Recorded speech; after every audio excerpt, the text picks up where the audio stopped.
Na aula passada a gente viu alguns teoremas importantes, né, do cálculo integral. Então a gente viu o seguinte, um deles, que é o que eu quero voltar a discutir com você, é o teorema da divergência. Então se você tem lá um campo vetorial,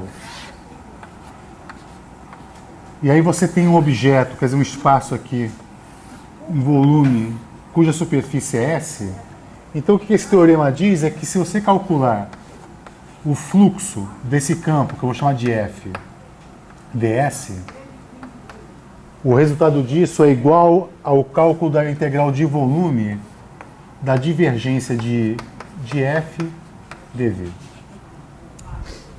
Né? Então é um teorema. E aí eu gostaria de aplicar esse teorema para um seguinte campo. Então, seja o campo V igual a ER sobre R2. ER é um versor radial e esse campo ele cai com o inverso do quadrado da distância. Né? Então, esse campo aqui pode ser, por exemplo, um campo de gravidade, pode ser um campo colombiano, né? Um campo bastante característico que varia com o inverso quadrado da distância. Então você sabe, por exemplo, que as linhas de campo associado a esse campo são linhas radiais partindo de uma certa origem. Não é assim? Aí eu quero calcular, por exemplo, o primeiro membro desse teorema, que é o fluxo do campo numa superfície fechada. Eu vou escolher uma superfície fechada, que é uma esfera centrada na origem de raio R. Um raio R. Tá? É óbvio aqui que, por exemplo, o campo ele é sempre perpendicular a essa esfera, né? Ele aponta aqui para fora.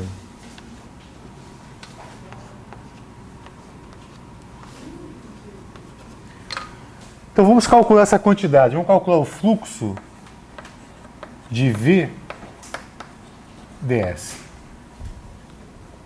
nessa superfície fechada. Você lembra como é que se escreve o elemento de superfície em coordenadas esféricas? Né? Eu quero o elemento de superfície.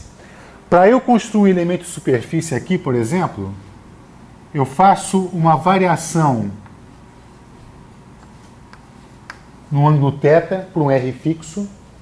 Aí eu projeto este R no plano, né, um R seno θ, e faço uma variação em φ.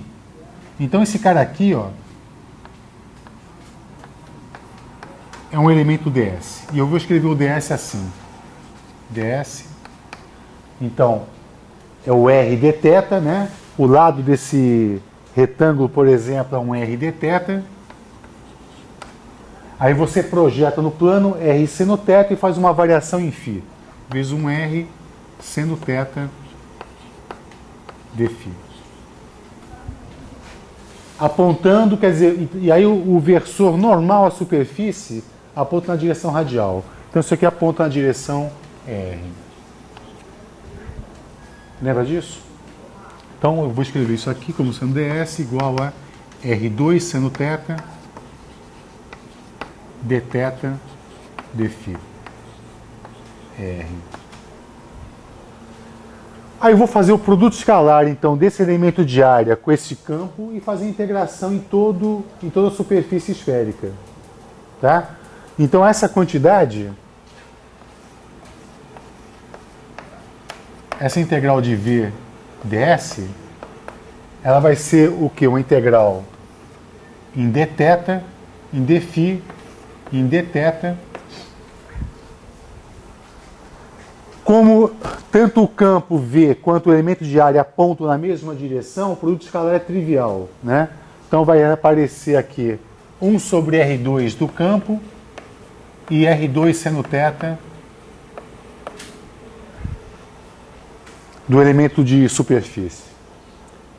Para eu cobrir toda a esfera, eu preciso integrar o dθ de 0 até π. Correto? Este ângulo θ, que é o ângulo polar, ele varia de 0 até π. Enquanto o ângulo φ varia de 0 até 2π. Então isso aqui vai de 0 a π. Isso aqui vai de 0 até 2π. Correto? Aí você cancela isso aqui. Aí você tem uma integral de seno θ. A integral em φ está fatorada, vai dar 2π. A integral em seno θ dθ de 0 a π vai dar 2. Então esse resultado vai te dar 4π. 4π. Tá? Bom, quanto você espera que dê o resultado da integral de volume da divergência de V? 4π. Bom, vamos ver se é verdade isso. Então agora eu vou fazer a integral de volume V. Como V só tem componente radial, eu só vou pegar a componente radial da divergência. Então a divergência de V vai ser dado como sendo 1 sobre R2, derivada parcial com respeito a R, R2 vezes VR. Onde VR é a componente radial do campo V. Mas o campo V só tem componente radial. Ele tem simetria angular completa, né? Não depende nem de θ e nem de φ. Então isso aqui vai ser igual a 1 sobre R2, derivada com respeito a R de R2. Quanto vai a componente radial do VR? 1 sobre R2. 1 sobre R2. E aí, qual é o resultado disso? É 0 se o R for diferente de 0. Né? Isso aqui é 0 se o R for diferente de 0.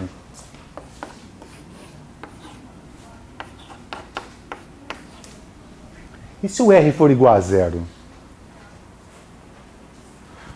Eu vou ter 0 sobre o infinito que vai ao quadrado ali embaixo, né? Eu tenho uma divergência ali, na verdade. Eu tenho uma divergência que vem desse cara aqui, quando R tende a 0. Essa divergência, ela diverge mais rapidamente para infinito do que esse cara aqui vai a 0, de forma linear. Então aqui eu tenho uma inconsistência, na verdade. Quer dizer, como é que eu vou retratar isso? Como é que eu vou fazer essa integração?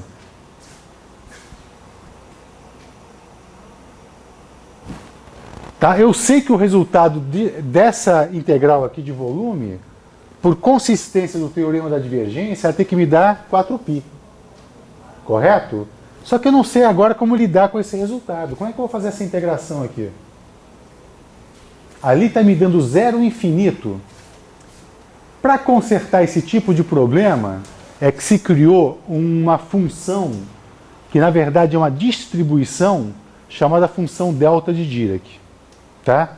Então a gente vai consertar isso daqui a pouco, só que antes eu vou ter que introduzir para você um conceito de uma distribuição, uma função de distribuição chamada função delta de Dirac. Eu preciso saber representar uma função que vale 0 em todos os pontos e vale infinito na origem. E ainda assim, ela tem um comportamento, ela pode ser integrável, por exemplo, né? Então, como é que a gente vai definir isso? Então, a função que a gente vai definir, chamada função delta de Dirac, eu vou definir como sendo um limite de alguma distribuição. Por exemplo, imagina que eu tenho uma função que ela é assim, ó. Então, aqui é a função f de x, e aqui é x, e ela é assim. Aqui ela vale a, aqui ela vale menos a. E aqui ela vale 1 sobre 2a. Tá? Então f de x ela é igual a 1 sobre 2a se x, ou se módulo de x for menor do que 1 sobre a, do que a. E vale 0 se módulo de x for maior do que a.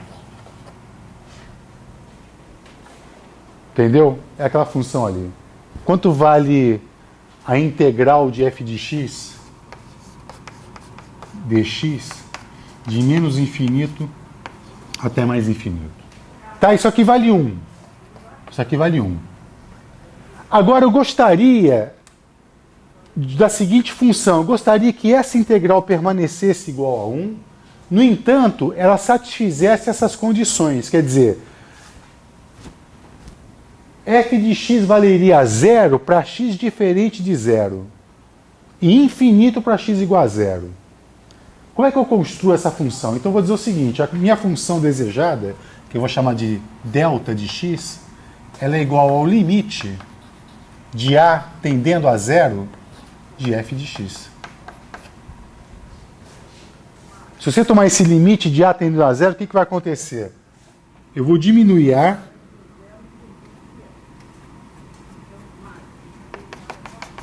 e aqui ele vai subir, né? De tal maneira que a área permanece a mesma, igual a 1. Essa integral aqui não muda. Tá? Então, essa aqui é uma espécie de uma representação da função delta.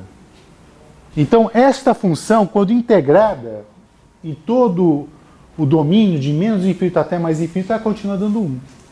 Né? Isso aqui é chamado uma representação da minha função delta. Há outras representações. Vamos pegar uma outra representação.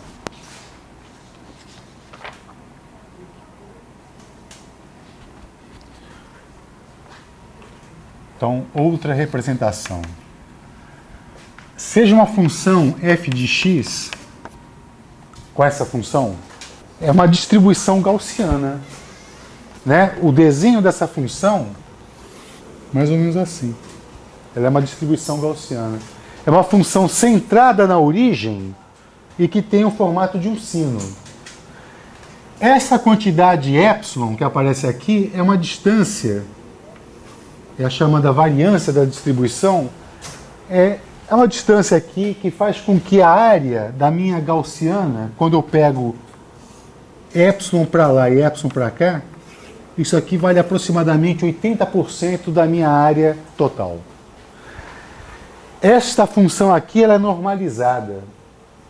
Quer dizer, se eu fizer a integral de f de x dx, ela continua me dando 1, independente do valor de epsilon. Se eu mudo epsilon, eu mudo o formato da minha curva, mas não a integral total. Ela pode ficar mais larga ou mais apertada ou mais estreita. Se eu fizer epsilon muito pequeno, o que você acha que vai acontecer com epsilon muito pequeno? Esse pré-fator aqui não cresce?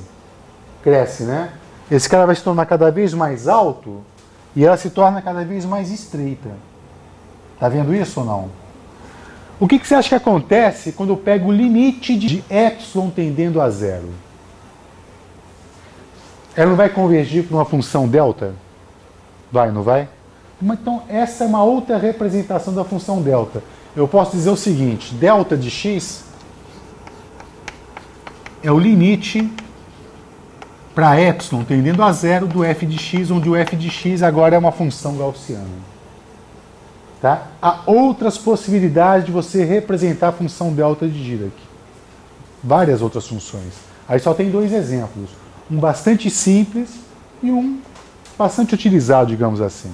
Tá bom? Agora, o mais importante é o seguinte, existe uma propriedade da função delta de Dirac. Né? Então, por exemplo, a gente sabe que integral de delta de x dx é 1. E delta de x é tal que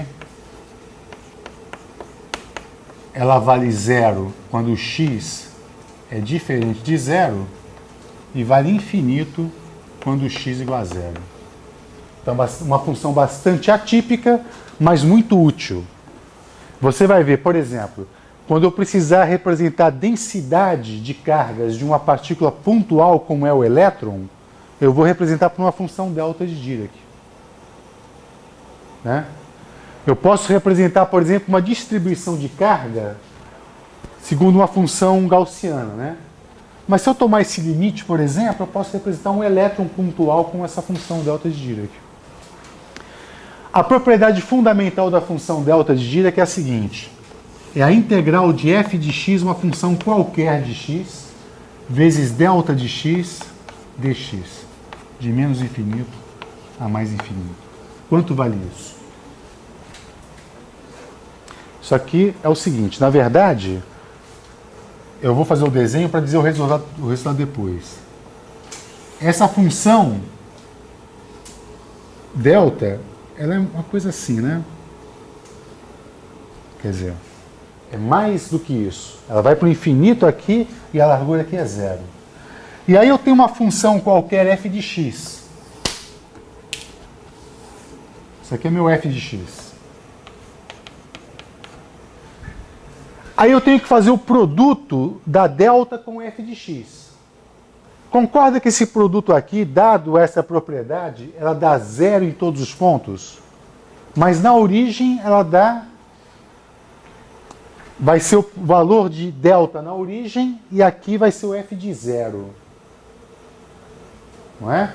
Então eu vou escrever essa integral como sendo f de zero, que eu posso fatorar da integral, porque ela já não é mais uma variável, vezes a integral de delta de x dx.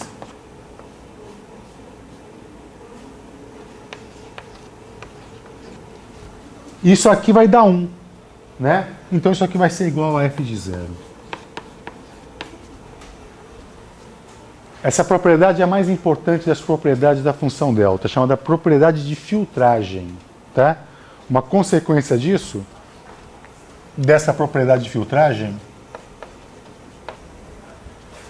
é a seguinte. Então, a integral de f de x de delta de x menos a dx, de menos infinito até mais infinito, quanto você espera que dê isso? F de a, né? Agora a função delta foi deslocada para a, não? Tá bom, então isso vai dar o f de a.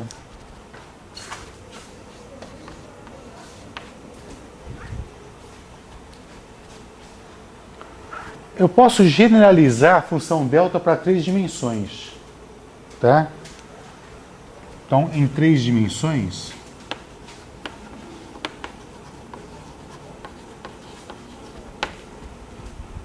eu posso escrever o seguinte: a integral de menos infinito a mais infinito. Menos infinito a mais infinito, menos infinito a mais infinito, de delta de x, delta de y, delta de z, dx, dy, dz. Igual a 1. Ou ainda, uma questão de notação, eu posso dizer que isso é igual a uma integral de delta 3 de r. Entende essa notação ou não? O que eu quero dizer com delta 3 de r? É a função delta em 3 dimensões, que em coordenadas cartesianas eu escrevo dessa forma aqui. dv. Significa que eu estou integrando um volume. Isso aqui vai dar 1.